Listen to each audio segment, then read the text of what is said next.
예수님과 대화를 나누던 사마리아 여인이 물동이를 버리고 마을로 뛰어 들어갔습니다. 예수님께서 그렇게 하라고 명령하신 것은 아닌 것 같습니다. 그것이 무엇인지 설명하기는 어렵지만 이 여인의 가슴속 깊은 곳으로부터, 마음속 깊은 곳으로부터, 아니 영혼 속 깊은 곳으로부터 어떤 힘이 밀고 올라왔던 것 같습니다. 지난 시간에 말씀드렸던 것처럼 이 여인은 비록 행실이 부정한 여자였지만 그러나 겉보기와는 다르게 보이지 않는 것을 찾는 여자였습니다. 처음에 예수님께서 말을 거셨을 때 당신은 유대인으로서 어찌 사마리아 여인에게 말을 걸 수 있느냐? 이렇게 쏘아 붙였었죠. 그러나 예수님과 대화를 나누면서 이 여인은 조금씩 마음의 문이 열리기 시작했습니다. 짧은 대화였지만 이분은 뭔가 보통 사람이 아니겠구나 그런 생각을 했습니다. 예수님께서 먹고 다시 목마른 그런 물도 있지만 내가 너에게 줄 물은 먹으면 다시 목마르지 않는다. 왜냐하면 그 사람 속에서 영생하도록 솟아나는 샘이 될 것이기 때문에 그렇다 라고 말씀하셨습니다. 그 깊은 의미까지 다 깨달은 것은 아니지만 뭔가 예수님이 보통 분이 아니라는 것을 깨달았습니다. 여인은 처음에는 그 물이 정말로 꿀꺽꿀꺽 마시는 물이라고 생각을 했습니다.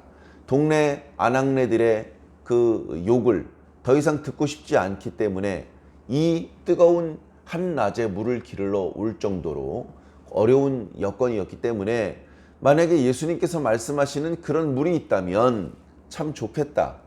동네 아낙네들 마주칠 걱정을 할 필요도 없고 한낮에 물을 기르러 올 필요도 없고 이제 예를 들면 그런 생각을 했을 것입니다. 예수님께서는 네 남편을 데려오라 라는 말씀을 하셨습니다. 정말로 그 여자의 남편이 누구인지 어떻게 생긴 사람인지 알고 싶어서 또는 그 남편으로 하여금 물동이를 지게 하려고 그렇게 남편을 부른 것은 아닙니다.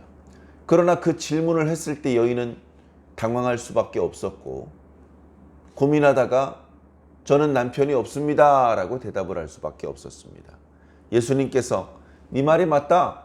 네가 남편 5이 있었지만 지금 있는 남자도 네 남편이 아니니 남편이 없다는 네 말이 맞구나 라고 하셨습니다. 그 여인이 그동안 어떻게 살고 있었는지 지금 현재 어떻게 살고 있는지 다 아시는 듯한 말씀이었습니다. 이 여인은 자신의 과거를 단번에 알아내는 사람이라면 하나님께로부터 온 선지자다라고 생각을 했습니다. 실제로 과거에 구약의 선지자들 중에서 그렇게 단번에 그 사람에 대해서 알아내는 그런 경우가 많이 있었기 때문에 그렇습니다. 그래, 내가 보니 당신은 선지자입니다. 예수님을 하나님께로부터 온 선지자라고 믿는 순간 여인의 질문이 달라졌습니다. 그런 무슨 물은 어디서 구합니까? 이런 질문이 아닙니다. 우리가 하나님께 예배를 드리려고 하는데 어디에서 예배를 드리는 것이 좋겠습니까? 그러니까 이 여자는 사실 보이지 않는 것을 찾는 여자라는 것을 우리가 알 수 있습니다. 이 여자는 하나님께 예배드리는 것에 관심이 많구나. 하나님께 제대로 예배를 드리고 싶어하는 자이구나. 예수님께서는 그 여인이 그렇게 보이지 않는 것에 관심을 갖는 것에 대해서 기뻐하시며 그 여인에게 말씀해 주셨습니다. 사마리아 산에서도 하지 말고 예루살렘에서도 하지 마라. 예배 드릴 때가 오나니 곧 이때라. 장소가 중요한 것이 아니라 누구와 함께 예배를 드리는 것이 중요한지를 말씀해 주셨습니다. 다시 말해 예배는 예수 그리스도와 함께 드릴 때 의미가 있는 것입니다. 사마리아 산 꼭대기에 올라가도 예수 그리스도께서 계시지 않고 예루살렘 성전에 들어가 봐도 예수 그리스도께서 계시지 않습니다. 예수 그리스도께서는 지금 야곱의 우물 곁에 앉아 계십니다. 그리고 그 여인은 그 예수님 앞에 서 있는 것이죠. 그래서 예수님께서는 예배드릴 때가 오나니 곧 이때라 라고 말씀하셨습니다. 여인은 여전히 예수님의 말씀을 다 깨닫지는 못했을 것입니다. 그러나 이분은 내가 그동안 꼭꼭 숨겨놓았던 질문 하나를 던질 수 있는 분이겠구나. 그 질문을 그동안 아무도 대답하지 못했는데 이분은 어쩌면 답을 주실 수 있을지도 모르겠다. 그러면서 질문을 던졌던 것이죠. 그 질문은 바로 제가 메시아라고 하는 그리스도를 기다리고 있습니다. 내가 어떻게 하면 그리스도를 만날 수 있겠습니까? 여인이 그렇게 물어봤습니다. 그 여인의 물음은 심심해서 물어본 것이 아니고 진심으로 그리스도를 만나기를 원하는 마음이 있었기 때문에 물어본 것입니다. 만약에 이 물음을 사마리아 동네에서 얘기를 했더라면 어땠겠습니까? 아이고, 지 행실도 똑바로 못하는 여자가 무슨 그리스도를 기다린다고? 그리스도께서 오시면 너에게 불벼락을 치실 거야. 동네에서 얘기를 했으면 틀림없이 그런 반응이 나왔겠죠. 유대인들한테 물어볼 수 있습니까? 사마리아 여자가. 그러니까 마음속 깊은 곳에서 아무도 모르게 자신과 하나님만 아는 그 질문을 품고 살았던 것입니다. 메시아가 오시면 모든 것을 밝히 알려주실 것이라고 저는 믿습니다. 예수님께서 꼭꼭 숨겨놓으셨던 답변을 주셨습니다. 지금 너에게 말하는 내가 그라. 내가 그리스도다 라고 말씀해 주신 것이죠. 그 순간 여인의 눈은 동그래졌을 것입니다. 여인은 깜짝 놀랐을 것입니다. 여인은 너무 기뻤을 것입니다.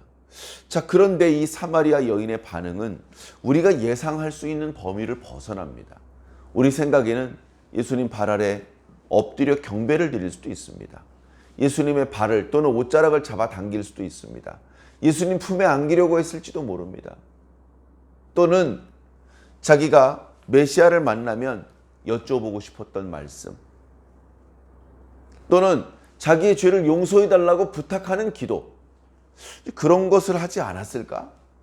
우리는 그런 것 정도를 예상해 볼 수 있습니다. 그런데 이 여인은 물동이를 버려두고 마을로 뛰어 들어가는 선택을 합니다. 아니, 도대체 왜 물동이를 버려두고 마을로 뛰어 들어가지? 물동이는 그 여자가 생활을 하기 위해서 꼭 필요한 것인데 그걸 왜 버려두지? 마을은 그 여자를 욕하는 곳인데 왜 그쪽으로 뛰어가지? 물동이를 버려두고 즉시로 마을로 갔습니다. 그것도 뛰어갔습니다. 마을에 갔습니다. 아직 한낮의 뜨거운 열기가 다 가시지 않아서 거리에 사람들이 쏟아져 나오지는 않습니다. 그러나 한낮의 뜨거운 시간이 지나가고 있었기 때문에 각각의 건물 안쪽에서는 이제 낮잠을 자던 사람이 깨어나서 이제 오후에 조금 서늘해지면 이런저런 볼일을 보기 위해서 준비하고 있었을 것입니다. 그 시각에 이 여인이 사람들이 살고 있는 마을에서 소리를 지릅니다. 여보시오, 여보시오, 밖에 좀 나와 보시오. 여보시오, 내가 어떻게 살았는지 여러분들 아시지 않소? 저희 야곱의 우물에 가보시면 내가 어떻게 살았는지 알아맞힌 사람이 있어. 그 사람이 그리스도가 아니겠소? 여보시오, 와서 보시오. 이렇게 이야기를 했습니다. 매우 투박한, 미리 계획되지 않은 전도였습니다. 그러나 이 여인의 외침은 진솔을 했습니다. 사람들이 그 소리를 듣고 창문을 열었고 문을 열고 밖으로 나와 보았습니다. 그 마을에서 모든 사람이 알고 있는 행실이 바르지 못한 여인이었습니다. 그런데 그 여인이 웬일인지 자신의 부끄러운 얘기를 꺼내가면서 그리스도가 나타났다고 자꾸 얘기를 하는 겁니다. 자세히는 모르겠지만 낯선 남자가 와서 이 여자가 어떤 부정한 삶을 살았는지 알아맞혔다고 하면 그것은 보통 일이 아니기 때문에 이 여자의 말을 대로 사람들이 밖으로 나와서 우물가로 다가오기 시작을 했습니다. 자, 그 막간에 여자가 예수님과 대화를 나누다가 물동이를 버리고 마을로 뛰어 들어간 사이에 제자들이 도착을 했습니다. 제자들은 사마리아 수가라는 성에 도착을 해서 예수님께서 우물 곁에 쉬시는 것을 보고 주님, 저희들이 얼른 마을에 가서 먹을 것을 좀 사오겠습니다. 조금만 기다려 주십시오. 그늘에서 조금만 쉬고 계십시오. 아마 이렇게 얘기를 하고 마을로 뛰어갔겠죠. 그리고 쉽진 않았겠습니다만 마을에서 양식을 조금 사서 다시 예수님의 있는 곳으로 급히 왔을 것입니다. 멀찍이서 보니까 한낮의 뜨거운 열기에 사람들이 없는 거리였기 때문에 우물가에 사람이 없었고 예수님께서 어떤 여자랑 이야기하는 것을 멀찍이서부터 발견할 수 있었습니다. 매우 이상한 일이죠. 유다인들이 사마리아 사람과 이야기를 한다. 그리고 자세히 보니까 여자랑 이야기를 하고 있습니다. 매우 정상적인 상황이 아닙니다. 사마리아 여인도 당신이 유대인인데 어찌하여 사마리아 여인인 나에게 말을 거느냐 이렇게 쏘아붙였던 것처럼 정상적인 상황이 아닌 것이죠. 가까이 다가가서 어찌된 일인지 살펴보려고 하는데 여인이 물동이를 버려두고 떠납니다. 물동이가 넘어졌고 항아리가 깨지진 않았지만 어렵게 담아놓았던 물이 절반 정도가 쏟아졌습니다. 여인은 그런 거 신경 쓰지 않고 급히 마을로 뛰어갔습니다. 예수님 혼자 우물가에 앉아 계십니다. 멀찍이서 그 모습을 지켜보던 제자들은 예수님 가까이 나아갑니다. 그런데 제자들끼리 서로 눈빛을 주고받긴 하지만 예수님 무슨 일이 있었습니까? 조금 전까지 얘기하던 여인은 누구입니까? 무슨 말씀들을 나누셨습니까? 물어볼 수가 없었습니다. 장난스럽게 물어보기에는 아직 깨달음이 부족한 제자들이었지만 너무나 진지하고 엄숙한 분위기라는 것을 느낄 수 있었기 때문에 그렇습니다. 그래 예수님 가까이 가서 예수님께서 제자들이 돌아온 것을 알아보셨을 때 제자들이 그걸 물어볼 수가 없었고 그저 주님 시장하실 텐데 뭐 좀 잡수세요 라고 말씀을 드렸습니다. 예수님께서 무척 배고프다고 조금 전까지 말씀하셨었는데 갑자기 예수님께서 이렇게 말씀하십니다. 난 배불러. 너희들이나 먹어. 그랬더니 제자들이 또 의아해합니다. 이거 또 무슨 소리야? 저 여인이 먹을 걸 줬나? 누가 먹을 것을 드리지 않았다면 예수님 시장하셔서 이거 드셔야 되는데 그런 생각을 제자들끼리 하고 있는데 예수님께서 제자들이 무엇라고 생각하는지 알고 계시기 때문에 답을 주십니다. 얘들아, 나에게는 너희들이 모르는 양식이 있어. 그건 뭐냐 하면 나를 보내신 분의 말씀대로 나를 보내신 분의 뜻을 온전히 이루는 거야. 다시 말해 조금 전에 어떤 사마리아 여인과 대화를 나누는 것은 자신을 보내신 분의 뜻을 이루는 일이라 이 말입니다. 어떻게 보면 이번에 유대에서 갈릴리로 가는 길에 사마리아를 들린 목적을 예수님께서는 온전히 이루셨습니다. 예수님께서는 그저 한 사람, 그 사마리아 여인에게 집중을 하셨는데 조금 있다가 보면 그 여인 덕분에 그 마을 사람들 중에 상당히 많은 사람들이 예수님을 믿게 되었습니다. 한 사람에게 집중했을 뿐인데 온 마을을 전도할 수 있었죠. 자, 제자들과 이야기를 나눕니다. 마을 사람들이 나올 때까지 예수님께서는 약간 막간에 얘기를 해주십니다. 얘들아, 너희들은 넉 달이 지나야 추수할 수 있다고 얘기를 하더라. 그 말은 뭐냐 하면 밀을 뿌려서 싹이 나왔는데 이게 충분히 자라가지고 곡식이 될 때까지는 넉 달쯤 걸리겠구나 라고 제자들끼리 얘기를 한 겁니다. 넉 달쯤 걸리겠구나라는 말은 사실은 씨를 뿌린 지 얼마 안 된 겁니다. 넉 달이나 기다려야 되는 것이죠. 그러나 봐라, 벌써 휘어져서 추수하게 되었도다. 미리 자라면 처음엔 푸릇푸릇하죠. 연두색부터 녹색빛으로 빛이 날 겁니다. 그런데 이제 이 밀이 추수할 때가 되면 갈색빛이 되었다가 이제 거의 흰색 빛깔로 바뀌는 것이죠. 그러면 이제 추수할 때가 된 것입니다. 보아라, 휘어져 추수할 때가 되었도다. 그 주변에 밀밭이 있었는지는 잘 모르겠습니다만 아직 휘어져 추수할 때는 아니었을 것입니다. 예수님의 말씀은 지금 저 밀을 추수해라는 말씀이 아니고 영적인 의미에 대해서 말씀하시는 것이죠. 영적인 의미에 대해서. 영적으로 추수를 할 때가 되었다는 것입니다.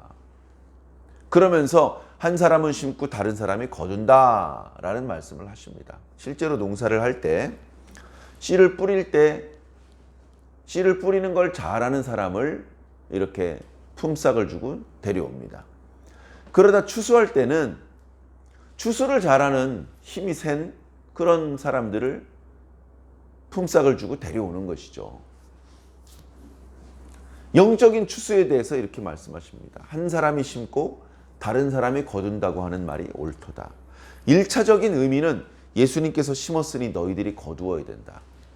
너희들은 그저 거두는 일을 할 뿐이지만 심는 사람의 수고에 동참하는 것이고 심는 사람과 함께 즐거워하게 될 것이다.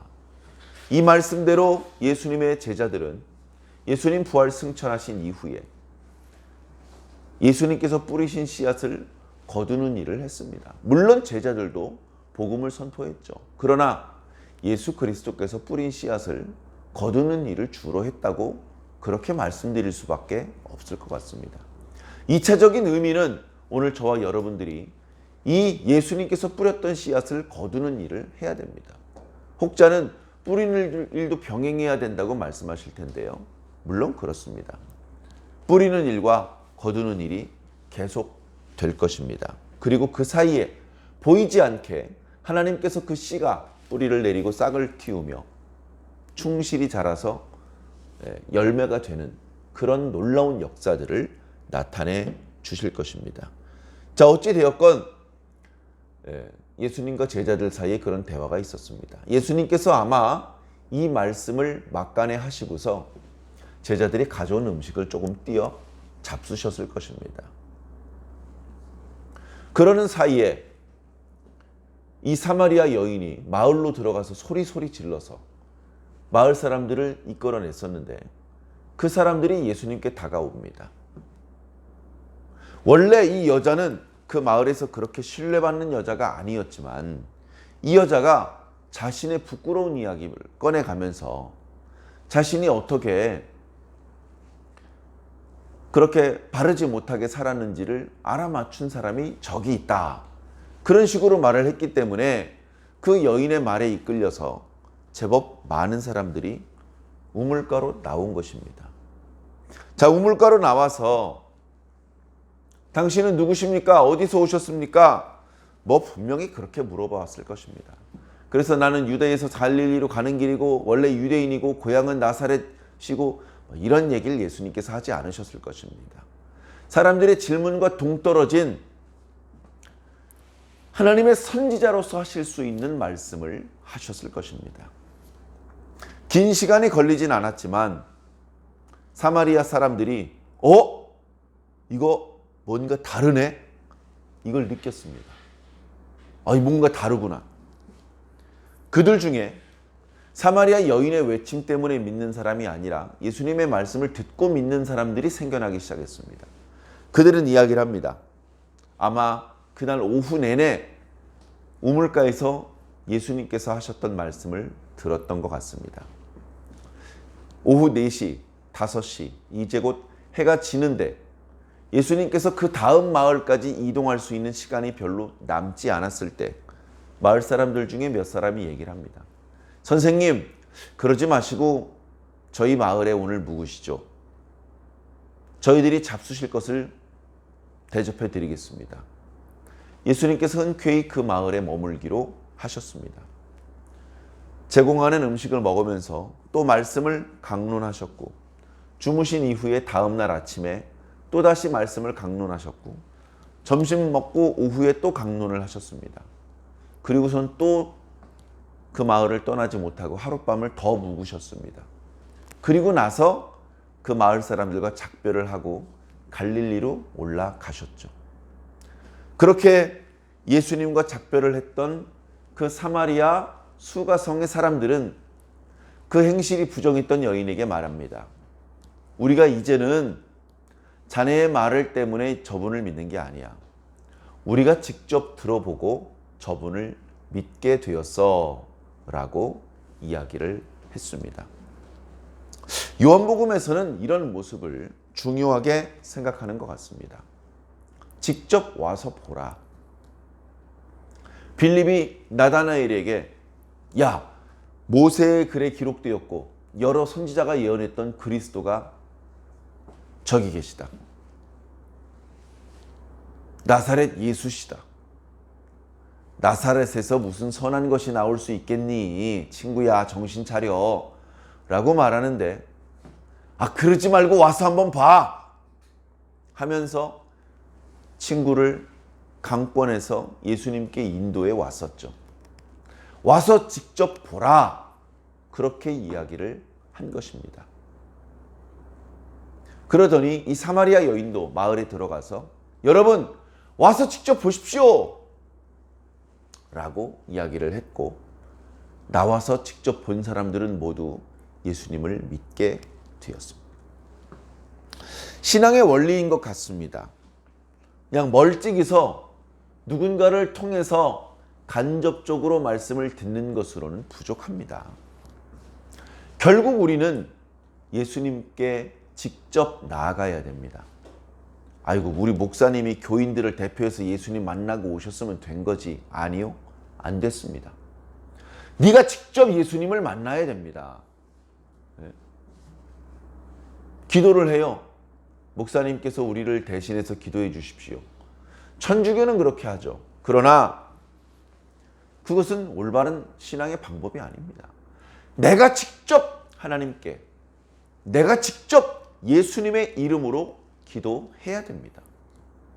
내가 직접 교회 가야 되고, 내가 직접 말씀 들어야 되고, 내가 직접 헌금하고, 내가 직접 봉사하고, 내가 직접 전도해야 되는 것입니다.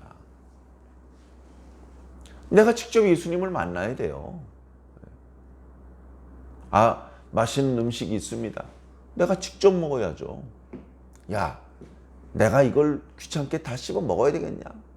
돈 줄 테니까 하인들아, 니들이 가서 먹어라. 이렇게 할 수 없습니다. 아름다운 경치가 있습니다. 사진으로 충분하지 않아요.